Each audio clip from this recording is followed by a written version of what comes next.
அந்த குழந்தை பிறகுக்கு முன்னாடி அது என்ன பாலினம் அப்படின்றத கண்டறியறதுக்கு வந்து தடை செய்யப்பட்டிருக்கு. நம்ம இர்ஃபான் அவர்கள் என்ன பண்ணிட்டாரு, இங்கே தானே தடை செய்யப்பட்டிருக்கு, நான் துபாயில் போய் பார்ப்பேன் அப்படின்னு சொல்லிட்டு துபாயில் போயிட்டு தன்னோட குழந்தை என்ன பாலினம் அப்படின்னு சொல்லிட்டு பார்த்தாரு சார்.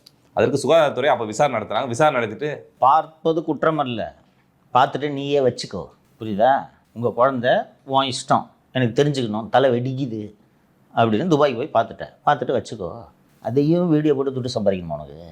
இந்தியாவில் அது வயலேஷன்னு தெரியுமா தெரியாதா? இந்திய சட்டம் அதை தடை செய்கிறது தானே. பெண் சிசு கொலைகளை தடுப்பதற்காக தானே அந்த சட்டம் உருவாக்கப்பட்டது. நீ யார் அவ்வளோ பெரிய ஆளாடா நீ? எல்லா ஸ்கேன் சென்டர்லையும் சார் போர்டில் எழுதி போட்டிருப்பாங்க. பெரிய போர்டு இருக்குமா? இதெல்லாம் தெரிஞ்சனால தானே இவர் துபாய்க்கு போயிருக்காரு. போய் பார்த்தல, துபாயோடு அந்த கதையை புதைச்சிட்டு வந்திருக்கணும் நீ. இங்கே வந்து ஒருத்தன் சொல்கிறான், வீடியோ போடுறான், ஊடகங்களில் அது மிகப்பெரிய செய்தியாகி இருக்கிறது. அவனை வச்சு பிரச்சாரம் பண்ணிக்கலான்னு சொல்லிட்டு அவனையெல்லாம் காப்பாற்றுறீங்கன்னா எவ்வளவு கேவலமான அரசு கடந்த அரசாக இருந்திருக்கிறது. அவனை வச்சு